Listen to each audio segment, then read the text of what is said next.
Hello, everyone. Welcome to today's Collegewise webinar. Today, we're going to be looking at 7 different ways that high school students can build stronger college applications throughout their time in high school. So the first thing that we want to do while people start to trickle in is I'd love to know where all of you are joining us from. We often have such a diverse audience on our webinars, so we'd love to hear what state you are located in. Patty, where are you joining us from today? Long Island, New York. And Matt, where are you from? I'm in Connecticut. Awesome. And I am the only Canadian here, and I am located in Toronto, Canada. But as always, I love to see where everyone else is coming from. We have someone from Texas, North Carolina, New York City, amazing, California. Love to see that. So feel free to start filling up our chat with all of those states. And with that, let's head over to the next slide. Wonderful. So our first poll of the day, and of course, it's really because we want to get to know who's out there listening to us this evening. The first poll is going to be asking who is joining us. Are you a parent or guardian? Are you a student? Are you and your entire family listening in? And of course, what grade are you and your teen? So we have someone from 10th grade, 9th grade. Wonderful. This is just the audience we want to see this evening. A lot of the tips that we will be sharing will be applicable to those of you who are just starting out high school and looking to really prepare yourself for junior and senior year. So I'll leave that poll up for another minute. And if we head over to the next slide, I would love to take a moment and introduce Collegewise to those of you who are tuning in for the first time. So if you've joined 30 or plus webinars with us. You've heard me say this time and time again, but I'm always thrilled to, share more about our history and what really makes us a unique consulting company. So what really prompted our founder, Kevin McMullen, to start Collegewise was because he realized that there was something wrong with the college admissions process. Why were so many families really overwhelmed by it and feeling defeated before they even got started with building their application components and applying to college? So at Collegewise, our mission and what we do every single day is create a less stressful and more successful experience for families. We've helped over 30,000 students in the 25 years that we've been operating. And up on the screen, I like to highlight some of our incredible stats, but most importantly, we were actually rated the top undergraduate college counseling firm in 2023 on Trustpilot. So I always like to share with families, take a look at our reviews, hear what families are saying about us, and of course, hear what families are saying about some of our competitors as well, and do some comparison and see what is the right fit for you. But of course, we've helped so many students throughout the many years that we've been working, and we're always excited to bring in a new wave of applicants and support them along the way as well. So let's head on to the next slide. And some quick housekeeping before I introduce our incredible speakers for today. Of course, this session is being recorded, so those of you who are tuned in will be able to refer back to it and share it with your friends and family. We will also be conducting the live Q&A at the end of this session, so if you have questions for me or for our speakers, feel free to pop those into the Q&A tab that is located at the bottom of your screen. And finally, the function that we will not be utilizing this afternoon or evening, depending on where you're located, is the raise hand function. So again, if you'd like to chat with us, of course, use the Q&A or chat. But that's it from me. As always, I am your host, Anna, and it's a pleasure to be here with all of you. But with that, I am going to pass the mic over to Patty. Hi, everyone, and thanks so much for joining us tonight. So my name is Patty Miller, and I am a college counselor and a team lead here at Collegewise. And as I mentioned, I'm coming to you from Long Island, New York. I'm also coming to you with a little bit of a cold, so apologies if my voice is a little bit more crackly than I would like, and I hope that it will be completely legible to you still. So just by way of quick backgrounds, I have an undergraduate degree in history from Yale, an MBA in finance from Wharton. And those are also the 2 places where I have my admissions related experience. I was a graduate reader when I was at Wharton and a longtime alumni interviewer for Yale. And after spending a few years in the business field, I deliberately made my way over to college counseling, something that I always wanted to do. And I think that's because I had such a great educational experience at both of my institutions that it was really important to me to be able to help students figure out their goals and then their path to getting to great fit schools of their own. So that's how I came to be at Collegewise, and I've been here for almost 5 years now. And now passing it along to Matt. Hi, everyone. Thanks for joining us tonight. My name's Matt Doyle, and I have been at Collegewise for 2 years now, but I've been in this admissions world for over a decade, having worked on both sides of the desk, as we call it. I've worked at two separate admissions offices, Gonzaga University in Spokane, Washington, as well as Hamilton College in upstate New York. And in both offices, I traveled the country recruiting students and then read, evaluated, and helped make admissions decisions on those applications. And then after my time at Hamilton, I transitioned to the high school side of the desk where I worked as a college counselor at Kent Denver School just outside of Denver, Colorado for 6 years, where I did pretty much the same thing that I do at my role as a college counselor here at Collegewise, which is help students navigate the college search and application process and hopefully avoid some of the mistakes that I saw students make when I was reading and evaluating those applications. So over the next hour or so, Patty and I are going to walk you through 7 tips that we have found help students put out the best application that they can during their senior year of high school. Some of these may be things that you can implement and work on throughout the high school experience, and some may be a little bit more applicable when you're actually filling out an application. But all of them, we hope, will make the process smoother for you. We'll wrap up with some key points that we hope you walk away with, and then definitely leave time for Q&A at the end. But now I'll pass it back to Patty for our first tip. Thanks, Matt. So this tip is really applicable for all parts of the process. We're going to be diving into a little bit about academics and extracurriculars, but I wanted to set this, and we wanted to set this as a starting point, because no matter what you're focusing on, one of the most important things that you can do is start broad and then narrow later. And what do I mean by that? A lot of times when students first start working with us, they may say, you know, I think I'm supposed to have everything figured out. I'm just starting high school, but I feel like I need to know exactly what my path is and be on the same path for all 4 years, gradually building to the end.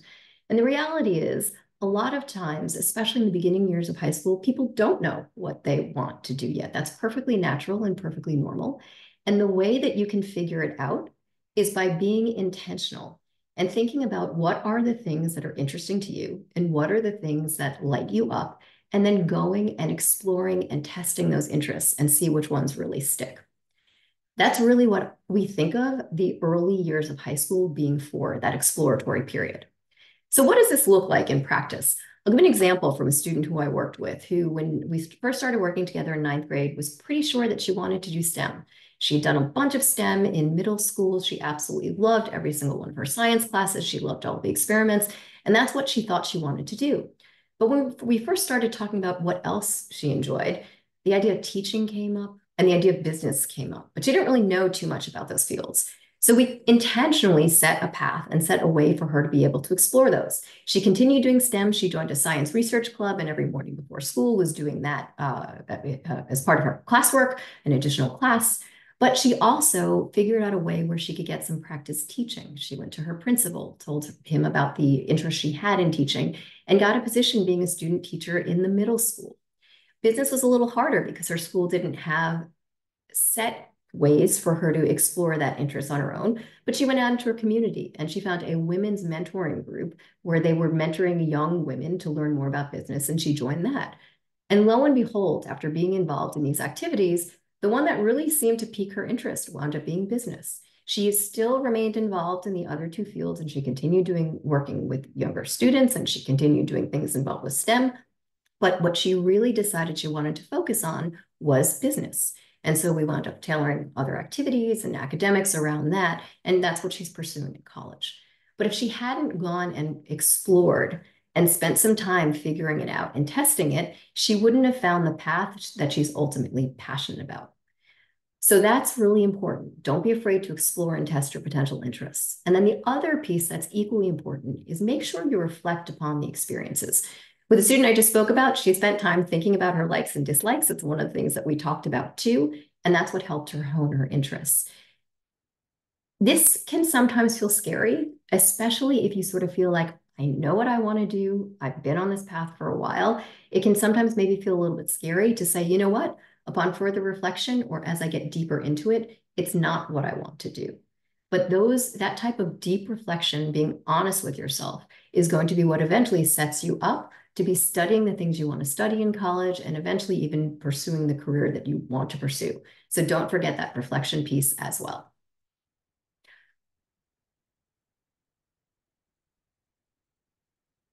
Okay. So tip number 2 is maximizing your curriculum and intellectual curiosities. So course selection is an important part of any student's academic profile. It's basically one of the pillars that any application read is built upon. What classes have you taken? How have you done in them?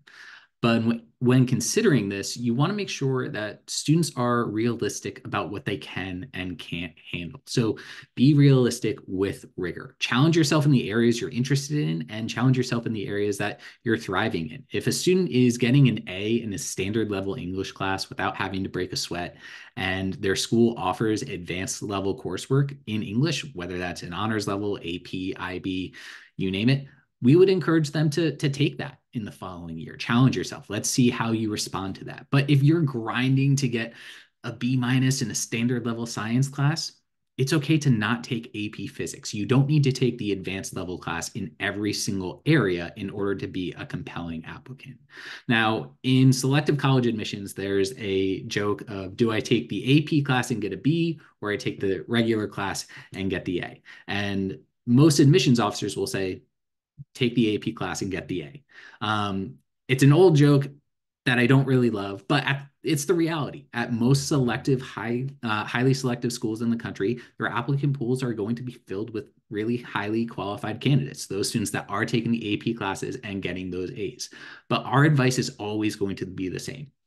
Run your own race, do the best that you can, take the classes that you are interested in and the classes that you feel like you can handle. Because the students that load up on every single AP class that their school offers, they might not have the time to devote to those other extracurricular passions that are just as important in an application as a grade on a transcript. Colleges will also be reviewing your application in the context of your school. It's common for schools to limit the number of AP classes that a student can take in a given year, or only allow students to take advanced courses in their junior or senior year. So part of an admissions officer's job is to understand the offerings at specific schools and see how your profile has taken advantage of those offerings. So when I was in admissions and reading applications from students in Denver, Colorado, I was not looking at a student who went to Kent Denver and comparing them to a student that went to Cherry Creek, which was the public school down the road. It wasn't apples to apples.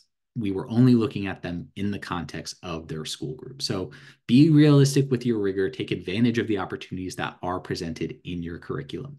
But then we also want you to creatively meet your intellectual interests. Sometimes the school's curriculum offerings can be limited in a particular area. And this is where, if students take that initiative, it can really help them stand out. When you seek out additional opportunities or even create opportunities for yourself, you're demonstrating an intellectual curiosity that is really appealing. And a few things to consider. Number one, what might be offered at your school outside of those set courses? Are there independent studies offered through your curriculum, or opportunities to TA for a teacher, or even people that you can shadow? One student that I worked with previously wanted to go on and be a physical therapist. They were an athlete in high school. They really enjoyed kinesiology, and that was their thing, right? So they found out a way to shadow the athletic trainer at the school, and they learned more about the field. And eventually, when they weren't in their own athletic season, they were helping tape ankles and wrists and those types of things. So these are some ways that you can creatively interact with those interests, but it not be in a straight class. But then also, what opportunities exist outside of the school? Patty mentioned a couple of examples earlier. Coursera offerings are great. Those are sometimes free, sometimes there's some fee associated with it, but those are things that we encourage students to look into.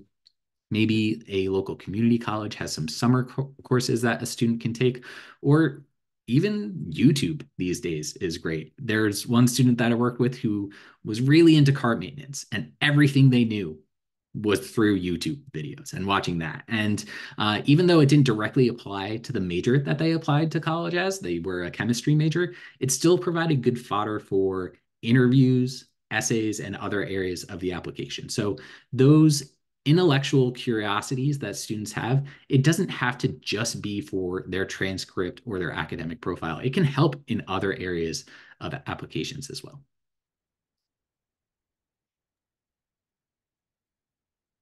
I love the idea of using YouTube too as a way to learn. It's just amazing the variety of places that students can find and do find and share with us too as counselors to be able to continue learning.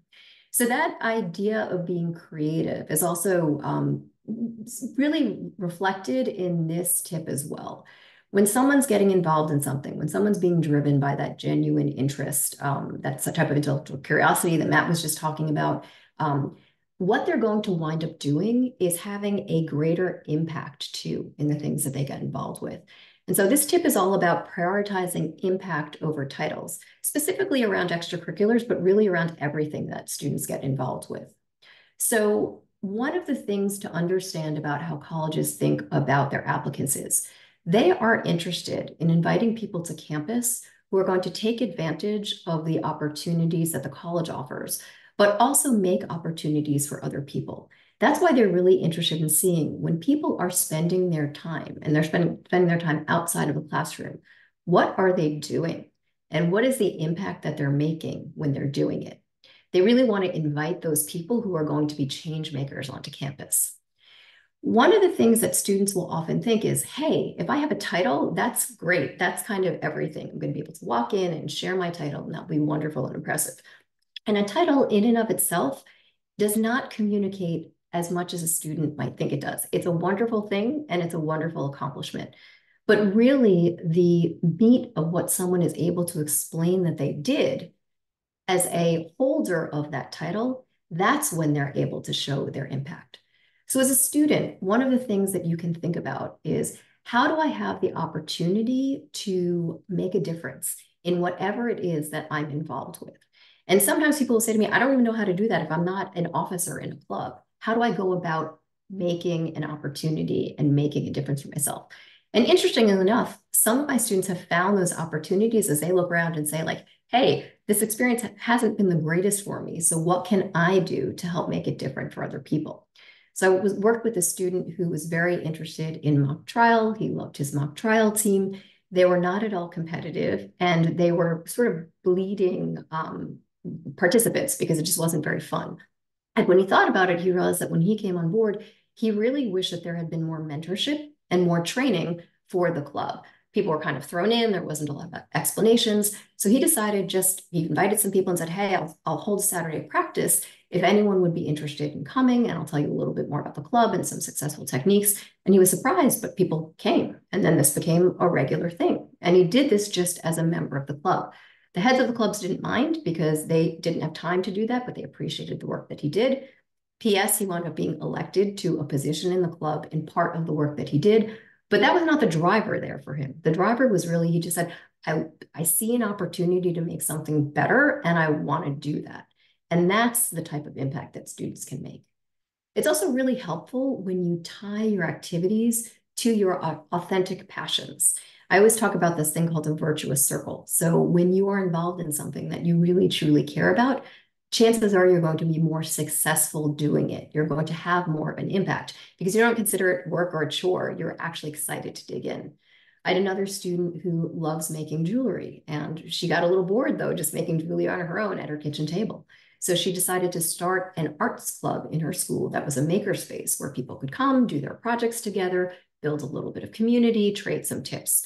And that's something that became a hugely popular club in her school because nothing like that had existed before.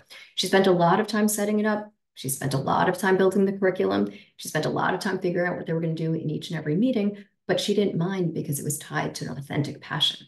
So it's another way that you can make sure that you wind up having that impact. The last tip to think about, no matter what you're doing, I always recommend that my students think about goal setting. At the end of their time doing an activity, what is it that they hope that they got out of it? It could be a learning goal. It could be an achievement goal. It could be the goal of hanging out and spending good time with their friends. The what of the goal doesn't matter as much as the fact that they set a goal. That's what helps them make sure that the time that they're spending is meaningful and can help tie to the fact that the time that they're spending is impactful to them and to other people too. Yeah, absolutely. I told Patty I only wanted to talk about the fun things. So standardized testing. The current landscape of standardized testing, it's made the news again because it matters more than it did probably 2 years ago. Now that more schools are going back to requiring standardized tests, but it still doesn't matter as much as it did before the pandemic. More schools remain test optional now than they were 5 years ago. Our general advice, especially with this evolving landscape, is still plan on taking standardized tests and then decide whether or not you're submitting your scores after you have them and after you have a sense of what your college list looks like. So take a practice exam of each test. So the SAT and the ACT, and then review those results from the practice exams and then choose one test to prepare for. Diagnostic and practice exams give you a sense of what test your student might be better prepared for. And focusing on just one test to prepare for does help make that preparation more impactful because there are some differences to the SAT versus the ACT. And you want to make sure that you're getting those tips that are going to help for that exam that you're actually going to sit for. Now, the timeline and number of sittings, typically we would recommend students take the diagnostic exams in the summer prior to their junior year and then begin test prep in their junior year with the exams taking place in the late fall or early spring. This allows students to still take the exam multiple times, but does give flexibility for students to have the senior year fall to take exams should they need to. There's a lot of research done on standardized testing. And there are so many data points out there. And there are some really, really good resources. And they've looked at all of these data points and they've found that most students are hitting their ceiling with their third sitting for a standardized test. So we don't recommend that students are taking the ACT 5 times. We don't think that's necessarily a healthy approach. So having that test prep done prior to an exam is going to make it most impactful. Having it lead up to something is going to make your lives a whole lot easier. In terms of score submission, it's pretty common now for students to actually submit their standardized test scores to some schools on their list, but not all of them. I would say that's the case for probably 75% of the students that I work with in a given year. Our advice is generally to follow the mid 50%. If your students' scores are at or above that mid 50 percentile that's reported by a school, go ahead and submit them. That's okay. But if it's below that, then you have a little bit more flexibility now than you probably did a couple of years ago. Some schools out there do require that students submit every sitting of an exam. It's not a policy that I necessarily agree with or like, but it's a policy that does exist at some places. So a student who takes an ACT in the beginning of their sophomore year on a whim and they just want to really rush through this process, sometimes they're really bummed out to hear that they need to still submit that score. And it might still be considered with their really high score that they got in their junior year. So don't rush standardized testing just for the sake of getting it over with. There are some ways to be intentional about this. And I do think that having your student engage with these exams when they're ready is one of those easy steps that you can take. So one of the things that Matt just referred to is going and understanding what the testing requirements are for the different schools because they do differ. And that's a beautiful segue into what I'm talking about here, because that really is one of the fundamental pieces of school research that students can do. So when we think about building a college list, a lot of times students may come to me and say, oh, I'm coming to you with a list of schools. I've heard that they're really good schools. And so let's start with this. But when we dig into it, the idea of why it's a good school and why it's a good school for them, they're a little bit less clear on that. And so when we think about what doing good, solid, thorough school research means and what the intention behind it is, it's really because your ultimate goal is to be able to put together a list of schools that are a good match for you, for your goals, for your interests, for your priorities. So finding a list of schools that are somewhere that says, top 10 schools for this or top 10 schools for that, I always want students to think about how do they know that that's right for them. The way that they figure that out is by defining priorities. And that's what I'm encouraging all of you on this call to do. Think about what is it that you are really looking for in a college experience. And when I think about priorities, they usually will fall into 4 buckets. The first bucket is academics, and that's the one that gets a lot of attention, understandably.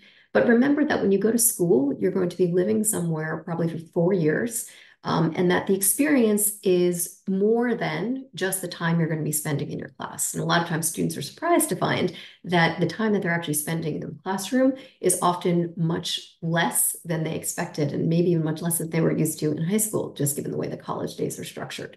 So the other pieces of the college experience are really important. And so when you think about defining those priorities, a lot of times it's around the culture and opportunities at the school, things like extracurriculars. It'll be around things like other types of services that are available to students. And sometimes this will be something like tutoring services or academic support services. Another one that I spend a lot of time talking to my students about are career services for students. It may seem strange to be thinking about that as you think about building your list, but the idea of being able to get a job, whether you're in college or after college, that's something that's going to become important to you, even if it's not on top of mind right now in high school. And then the last bucket of priorities are financial priorities. There's obviously there is a cost to going to college. And so understanding what your financial priorities in a school is another thing that's really important to think about.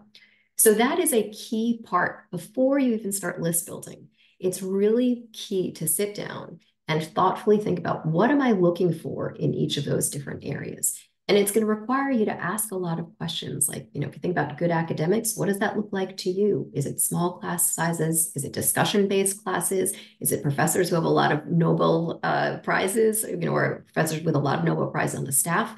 That answer is going to be different for each and every one of you. So define that up front, and then you can go and do the research, and you can use all sorts of tools. You can use things like the school's website to dig into specifics about their classes and academics and extracurriculars. You can use guides like the FIS Guide or the Princeton Review Guide to Colleges to get overviews of the school. And there are tons and tons of online resources too. But when you're using all of those resources, you'll be using them to try to figure out the answer to those questions that you defined as your priorities. You'll know that you've done effective, thorough school research when you can look at your list of schools and be able to tell someone, a friend, a parent, a counselor, whoever, why that school is on the list, but specifically. So maybe it's not about the fact that they have a history major, because lots of colleges will have a history major. It's about the fact that they have a big emphasis on colonial American history, and that's something that's an interest of yours. And it's not about the fact that they have extracurriculars having to do with theater. It's that they have an improv theater troupe, and that's something that you always wanted to try. It's that level of detail and specificity and being able to talk about it that's going to make you make a compelling case for why a school is a potential good match for you and your needs.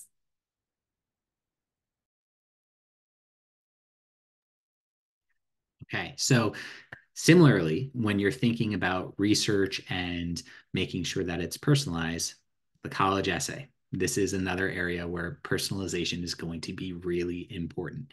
Now, the college essay is something that is really built up, and a lot of people stress over it and put a lot of pressure on it. I can tell you definitively, it's not the most important component of your application, but it is something that's still in your control. right? You can't go back and change the grade you received in geometry, but the essay hasn't been turned in yet. So it's something that you can continue to work on and think about. Now, when we think about the best essays that we have read, they have a couple of things in common. Number one, it has a student's voice. So when you are thinking about your entire high school career, work on developing your own voice. Your college admissions essay is your one chance to talk directly to the person that's reading your application. So you want to make sure that you're being yourself in that essay. If you're funny, go ahead and be funny. If you're not funny, please don't try and be funny. But you want to make sure that you're figuring out, what do you want to write about? And why do you want to write about it? Now, if students think about their favorite teachers that they have in school, or maybe even their least favorite teachers, students can tell when a teacher is really invested and energized by the material that they are covering in class, right? And you can also tell when a teacher is kind of phoning it in. The same is going to be true with your college admissions essay. If you don't want to write about that topic, don't write about it, because I definitely don't want to read about that topic if you're not invested. So focus on what you can control, whether or not you like it, not if somebody else likes your essay. When I was working at Hamilton College, we had a little flag that we could put on any admissions essay that we liked while we were reading files. And then at the end of the application season, we would go through and read all of those essays that were flagged. And there was rarely a consensus amongst all of the admissions officers of, yes, this is the best essay that we've read this year. It was often a split vote. And that's where the subjectivity of this admissions cycle can come into play. So whether or not an admissions officer likes it, we can't control that. But what we can control is whether or not you, the student, like your essay. Some ways to help develop your voice. Reading memoirs is actually a really good tool. Autobiographies can be really helpful when figuring out the different types of voices that you can write this type of personal writing with. Secondly, remember the why. Stories are great to share with admissions officers, but an essay that's all story and doesn't have any reflection is not impressive. So make sure you're remembering that why. Why are you choosing to share this story with this one shot that you have to talk directly to the admissions officer? What did you gain from that experience? I wrote my college essay about my grandma and how great she is, but I didn't relate it back to me or any larger meaning. I was basically selling my grandma to every single school that I applied to. Now, you want to make sure that you are selling yourself, demonstrate that introspection and thinking about the greater meaning of the topic that you're choosing to write about. Number three, don't repeat information. Remember what you include in the other components of your application and try to avoid bringing up the same information you're including in those other spots. So if you are including a lot of information in your activities list about a sport that you played, for example, an essay where you're talking about how you scored the game-winning goal, that might be a little redundant. Now, this doesn't mean that you can't write a sports essay. I think that topic is still fair game. But rather than write about soccer and how it taught you the value of teamwork, you could swap the name of the sport out there and have the exact same essay for any other team sport. Rather, write about what soccer gives you in your daily life. Why do you keep playing soccer? What do you enjoy about that experience?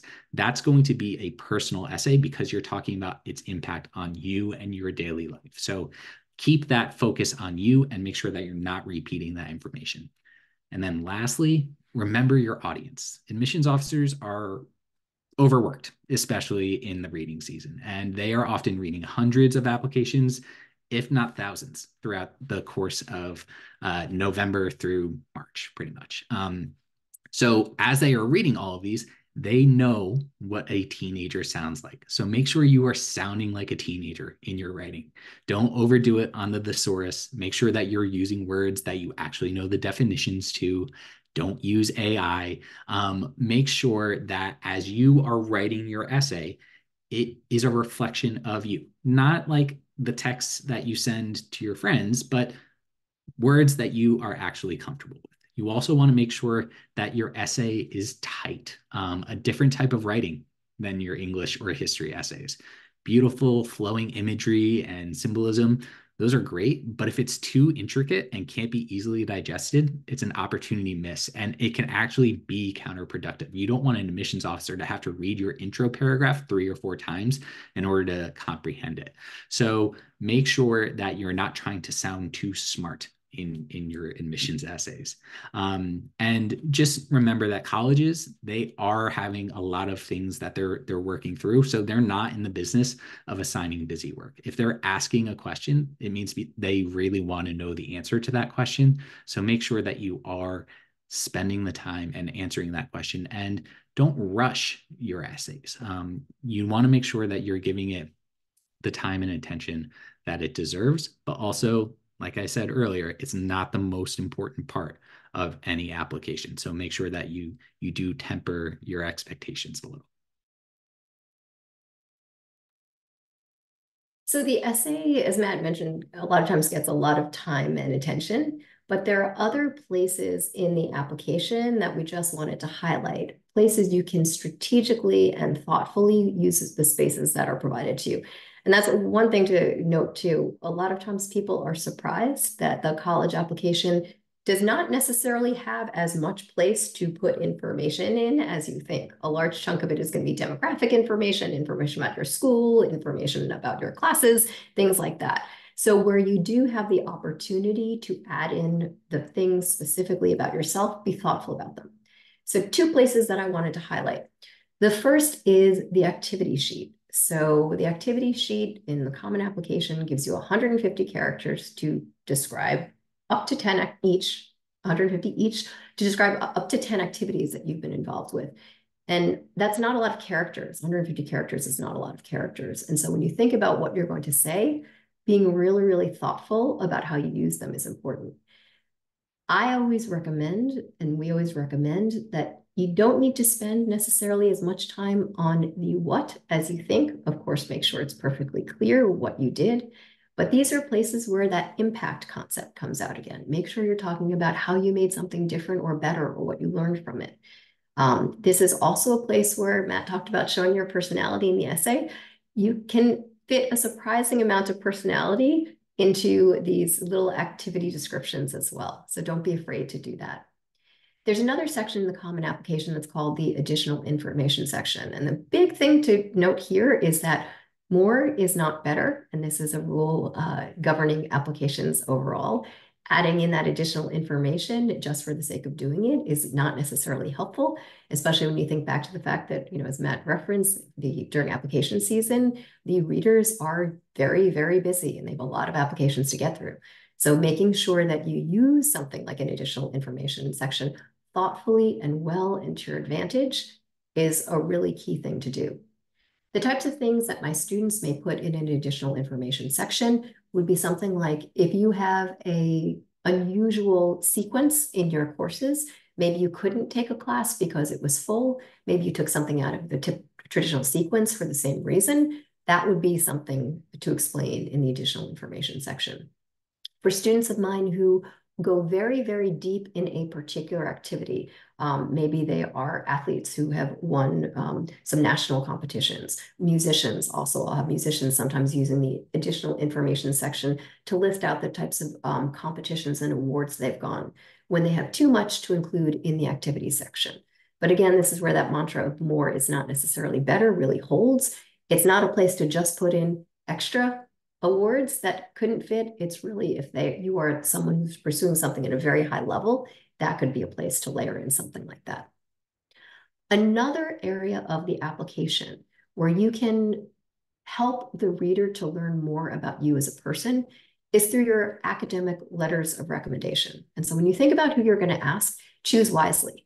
People always go in saying, hey, having strong academic letters of recommendation is important, and that is absolutely true. But knowing a little bit about the purpose for the academic letters of recommendation can help too. It's meant to provide the admissions office with context about what you're like as a learner. So they will be able to see from your transcript if you are an A student in that class. So just choosing a teacher because you have an A in that class will not provide additional information that's helpful to them. Choosing a teacher who knows a little bit about you as a person. Choosing a teacher who can provide context about what you're like in that classroom. Are you the type of person who participates a lot?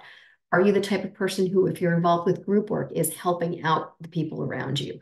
Are you the type of person who's so interested in the material that you want to go and talk to the teacher after class because you're intrigued by something that was brought up?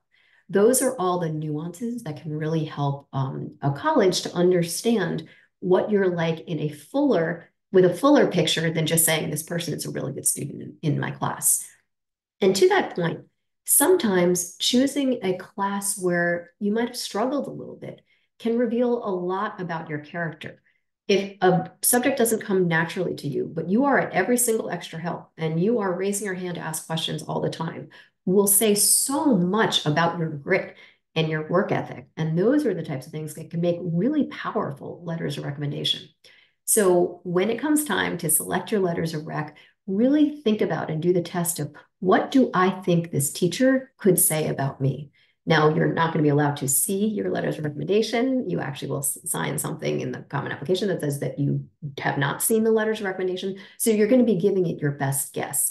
But you will probably, as a student, have a pretty good sense of how well a particular teacher knows you, which you can use to help guide those choices. And just as Matt was talking about with the essay choices, also think about choosing two teachers who could each possibly give slightly different views of who you are. Maybe one knows a little bit more about you as a person. Maybe one knows a little bit more about you also because they are involved in an activity that you're involved with. Think about what holistically the two letters together can say about you and try to have the largest pool of information in there too. Once your application is done, once you've gone through this whole process, you've written your essays, you've filled out everything in the common applications, you have the chance to sit and read it before you hit send. And when you do that, read it with as clear eyes as you possibly can. And think about, does this reflect who you are and what you want the application readers to know about you? And if they don't, that's where you can think about, are there small tweaks that you can make? But if you've gone through the processes, kind of thought through all of these tips, I'm sure that you will have the type of application that highlights all of the things that you want to for the readers as you send it off. And make sure you celebrate once you hit submit, because getting through this process is not easy. We get through it every year, and each year it can be a lot. So make sure you celebrate that. Closing with a couple of overarching themes and tips. When we think about the work that we are doing with students, we encourage them and their families to consider the timing of this all. It's never too late to take something on in your high school experience. So a student who is in the second semester of their junior year but has this newfound interest in a extracurricular, go and do it. That's okay. Right? You don't need it just for the college application. I feel like sometimes students get caught in a trap of, well, how is this going to help me with my application? Your high school experience is not just about applying to college. So make sure that students take things on when they're ready for them. So additionally, don't force this college search and application process if the student isn't ready for it yet. There was one student who I worked with whose parents were very eager to get started in this. So they started taking the student on college tours in their freshman year of high school. And then that was overwhelming for the student. So they kind of shut down. And by the time they got to me in their junior year, they were already burnt out with this. And we had a lot of work to get through. So make sure that when you're thinking about this, that you're keeping that timing and your student in mind. As you probably picked up on, some of the tips that we gave tonight require some introspection. And that is something that requires some maturity. And not every student is able to engage with that at a deep level earlier on in their high school career. They will likely get there, and that's okay. But make sure that they're willing and ready to do that. Secondly, remember that character counts. One thing that we have heard from numerous colleges throughout the country, even the most selective colleges throughout the country, is they are factoring in those soft skills. How is a student going to be as a roommate? How is the room, how is that student going to be as a peer in a classroom? These are things that they are also looking for in applications. So make sure that that character counts as well as they go through their high school experience. And then lastly, I know we probably overused the word intentionality tonight, but that's because we know how impactful it can be to not only a student receiving the results that they hope for in this process, but for students enjoying this process, from course selection to extracurriculars, college research, to actually filling out their applications itself. When a student's intentional in this process, they're more likely to have that process be enjoyable. So we hope that this was helpful, and I'm going to pass it to Anna. Thank you so much, Matt and Patty. We've talked a lot about the different application components, the ways in which students can really map a successful approach. But now we're going to talk about how you can get started if you are interested in working with Collegewise and what services and support we offer families. So if we head to the next slide. Wonderful. So here is an overview of the ways in which that we support our students. And Matt and Patty have talked about, in their experience, the way that they approach their counseling. And as we've mentioned today, a lot of it is about really honing in on the different components of the college application process and determining what is success for these students. So a lot of it is college research, list building, school selection. Determining what schools are the right fit for students is one of the best ways for students to get the right financial aid that they're looking for, to increase their acceptance chances, so on and so forth. Beyond that, we've talked a lot about testing and essay writing. And I always like to say, Collegewise has something for everyone. And we really are a one-stop shop, whether you're looking for more comprehensive support, hourly support, or free resources, and are just looking to join us on some of our many webinars. But as always, we're always here to help families navigate the process as best as they can and as stress-free as they can. So if we head over to the next slide, I'm going to launch our final poll of the evening. And this poll is simply, are you interested in working with Collegewise, learning more about our programs, our personalized support, and our pricing as well? And we'd be happy to have a conversation with you and your family to see how we can best support you. In addition to that, I am going to add a final tip in our chat, as well as a link. The last tip that I want to offer all of you today is to start early and get ahead. We've talked so much about the different components, from letters of recommendation to essays to school research, and time has a funny way of creeping up on us, especially when we least expect it. So the last thing that you would want is to head into your senior year and be overwhelmed by what you have ahead. So I definitely recommend that if you are interested, if you are thinking about how to really get ahead of the process and make it as easy for you, to schedule a free consultation with one of our program advisors today. So I'll leave that link for all of you. And with that, let's head into our live Q&A. So we've had some great questions come through. One of the first questions that I'd love for us to tackle, and Patty, I'll pop this over to you.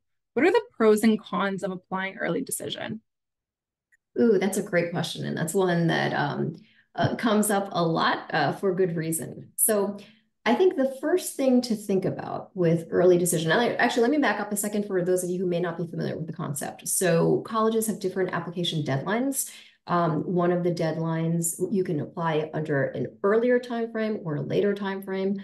One of those earlier time frame deadlines is called early decision, and it is binding. So a student is allowed to apply to one school under an early decision deadline, and if they're accepted, they have sort of pre-agreed that they will attend. So there's been a lot of conversations around early decision deadlines recently because there are some statistical advantages to applying to an early decision school. There are sometimes bumps in acceptance rates for early decision applicants. And so that's why this has become a topic of conversation. The thing I always tell my students, though, is in order to be a successful early decision applicant, you have to have a strong application. So it's a good option for a student who is not worried about showing an upward trend in senior year grades, for example. It's a good option for a student, first and foremost, who knows that they want to attend that school, and that they would be happy and have no buyer's remorse, as I call it, if they applied early decision and were accepted underneath that plan. It's a good option for people who are not thinking about continuing their testing into senior year, because for an early decision deadline, you typically have to have your testing done by October. So you really need to think about where you are in the process and whether you are absolutely in love with the school and would want to apply under that plan.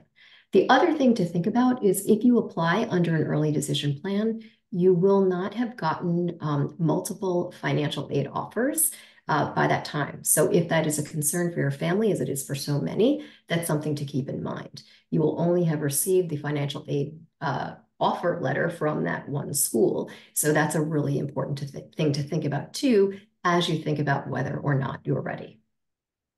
Yeah, absolutely. And Patty, you mentioned financial aid. So we just had a question come through about how does financial aid work? So do you want to speak a little bit about that as well? Sure. So I guess I'm going to start with the broadest lens for the question for financial aid, which is one thing to note that may be surprising to some families is that the financial aid application process is actually different from the college application process. And so you'll be doing all of your college application work through the Common App or a college-specific application, and you'll be using something called the FAFSA for your financial aid application. And then there are some colleges that also require another application, which is called the CSS profile. And you'll be using those two things, the FAFSA and potentially the CSS profile, to provide financial documentation. And based on that documentation, you will receive a financial aid award from colleges. And those financial aid awards can have different components. They can be made up of loans, which would have to be paid back. They can be made up of grants, which is money that's essentially gifted to a family. So one thing that's really important when students are applying for financial aid and when they receive their financial aid offer letter is to compare letters very carefully and offers very carefully between the colleges. Because even though the bottom line number of what they were awarded may or may not be the same from a school, the fact that one college may have more loan aid and one college may be given more gift aid will have a big impact on a family. And one of the things that I love about Collegewise is we do have people here who can expertly talk through the financial aid process too, and are available to help families with the specific questions around that. But I hope that overview was helpful. Yeah, absolutely. Thank you so much, Patty. Matt, as someone who has read applications, love to hear your perspective on this question. If my grade doesn't meet the university standards, will it be automatically rejected? So most of the schools throughout the United States practice what we call holistic admissions. And what that means is you are not just going to be judged by your GPA or standardized test score. It's not going to be a threshold where if you meet it, great. If not, we'll put your application in a different pile. So holistic admissions is going to consider a variety of different factors. So all those extracurricular activities that Patty was mentioning earlier, holistic admissions are going to factor in those admissions essays and those types of things. So it's not a scenario where if your grade doesn't meet the threshold that it's an automatic no. But I do think that if a school is being transparent enough to share that threshold, it can help manage your expectations. So it doesn't mean that you can't apply, but it is something that you should consider and manage your expectations with. Yeah, thank you. Patty, we had a question come through about, and we get this question all the time, what to do if you are a bad test taker and can't raise your SAT score? It's a common concern. It's a common question. And here, I think, I'd echo part of what Matt said in the testing section. So the idea of trying to take the test to me feels like a really good option. Go and see how you do, prepare for it, but understand that in the landscape that we're in now, If you do not achieve the test score that you hope for or that you think shows is an accurate reflection of your abilities and your academic abilities, then no, there are just a host of test optional schools out there. And that's something that could be an option for you. And fairtest.org is one quick place where you can go to find out those test optional schools. You can also find out that information on college websites. But it's something where colleges, if you don't submit a test score, will still be able to glean information about your academics from your transcript. So just remember that it's one piece of the academic puzzle and only one piece. Yeah, absolutely. And you mentioned test optional schools. So Matt, are students at a disadvantage if they don't submit their SAT or ACT score to test optional schools?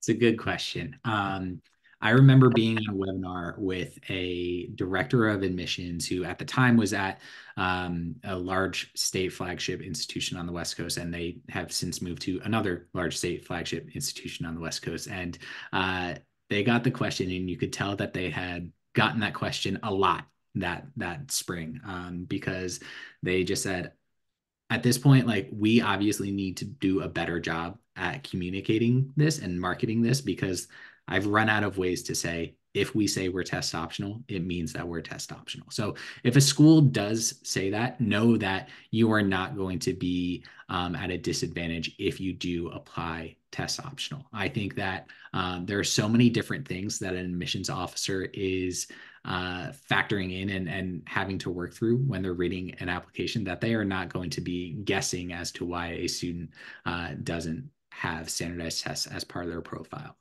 We're still seeing that it's sometimes hard for students to get seats for standardized tests. There are students that I work with that are in California that are flying to Las Vegas to take the ACT because they couldn't get any seats in California. And that to me is crazy. But it's the choice the family made. So they ran with it. The other thing that I would say is, because the landscape is changed to be more test flexible and there are more test optional schools now, it is totally fair for a student to say, you know what, I already know that I'm not a good standardized test taker. I know that this is not going to be a strength. And even if I do a lot of test prep, I'm not confident in raising my scores. So I'm just going to come up with a list of schools that are test optional, and I'm just going to find out to how many of those I want to apply to. But like, that's going to be the starting point for trying to come up with a list.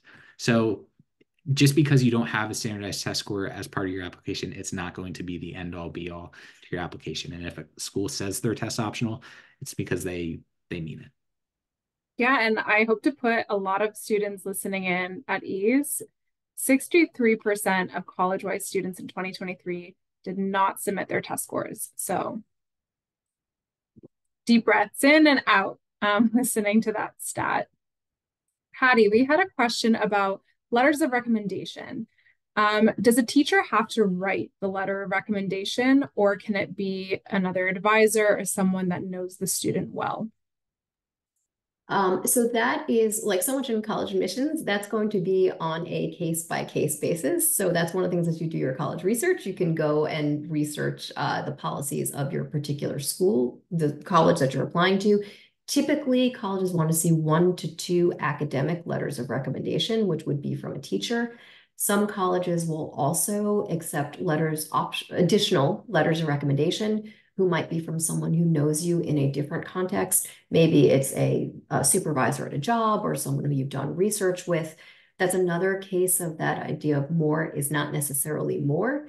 If you are thinking about doing an additional letter of recommendation, it makes sense to think through what it is that you think that they could say about you that would be additive and different to what your teacher letters of recommendation would say.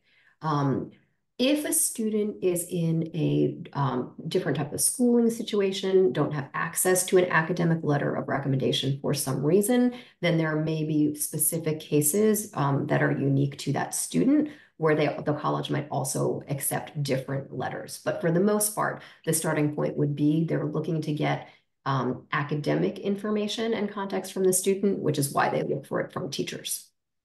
Yeah, absolutely. And I know we're almost at time, and I always love to leave every webinar off with some great words from our wisers. So Matt, I'll start off with you. Do you have any last minute tips for our students and parents on the call?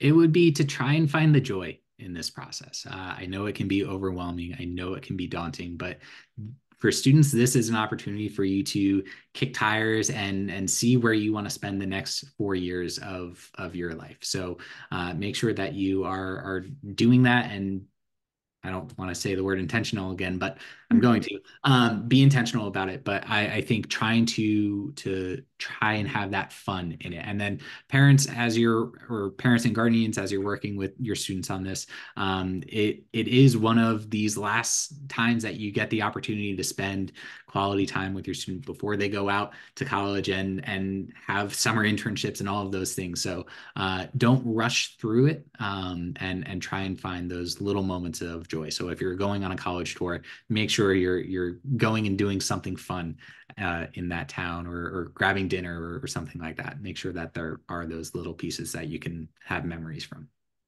Yeah, great advice, Matt. Patty, anything you'd like to add? I think the only thing that I would add is this process lets you dig deep as a student. And I think that that's a gift. You don't always get the time to think about what it is you're looking for in your next stage. In college, a lot of times you go to the high school that you're going to, you're taking the classes that are sort of on offer for you.